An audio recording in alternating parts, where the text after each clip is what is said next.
如何成为知识型 YouTuber？ 第5.1集，叙述。细朝中坐。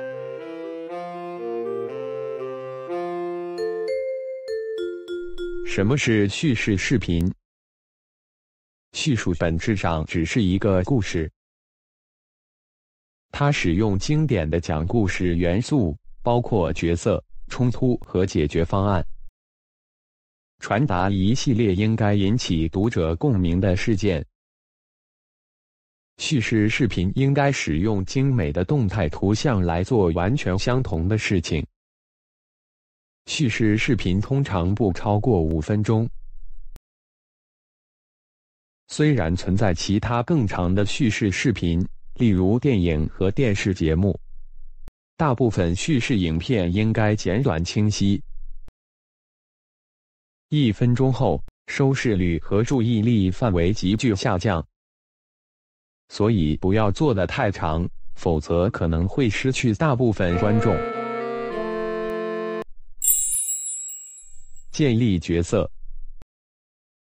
您的整个视频叙述都将围绕您角色的体验进行。无论您专注于单个角色还是更多，此人将是一个讲述您的故事的人，也是听众将同情或嘲笑的人。根据您想的故事，您可能只想关注一个英雄人物，他自己经历了这种叙事旅程。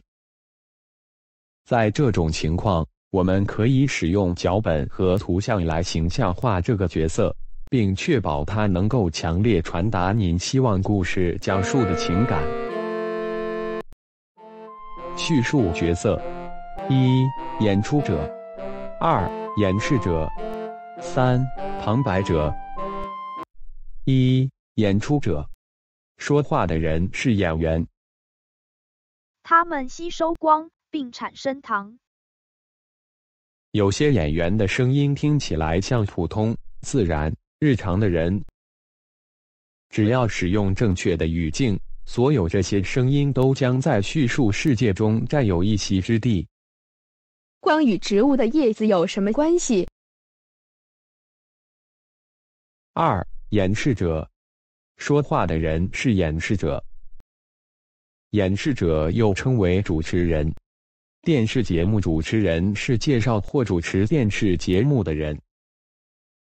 如今，其他领域的人通常都扮演这个角色，但是有些人只是在演示领域才出名，特别是在教育影片中。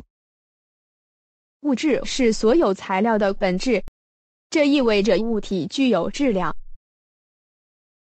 3. 旁白者，说话的人用旁白讲。旁白是故事的创造者发展出的一种个人角色或非个人声音，旨在将有关情节的信息传递给观众。在大多数知识影片中，演讲者都用旁白讲话。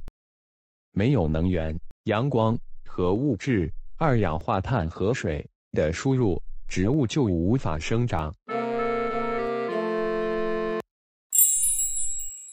叙述观点。叙事观点涉及故事的讲述者和讲述方式。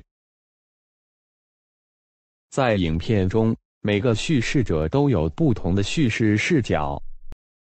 重要的是要知道谁在讲话，因为这说明了叙述者的可靠性。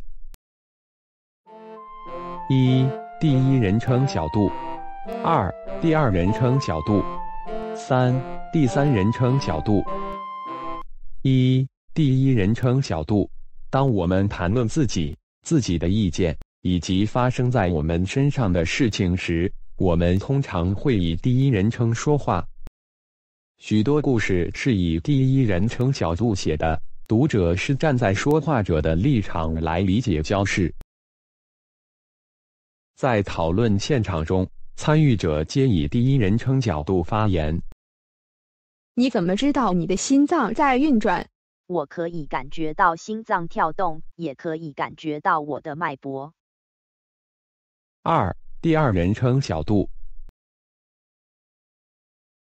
你应该会感到自己的心脏在跳动。在教学影片中，教师常以第二人称角度对学生说话。你怎么知道你的心脏在运转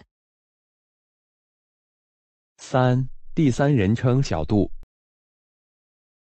知识教学始终以第三人称书写。心脏会自动跳动。